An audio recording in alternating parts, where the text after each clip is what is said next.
Hello guys, welcome back to the channel. In today's tutorial, I'm going to show you how to make someone else as admin on Telegram group chat.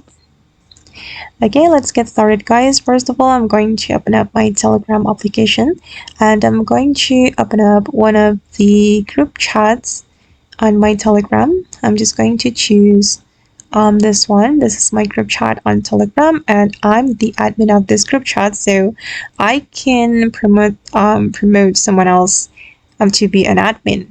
If we want to do that, we can click on the three dots and then go to the manage group, and then you're going to go to the members and select one of the member to be an admin. For example, I'm just going to choose this member. We can right click on it and then we just need to click on promote to admin.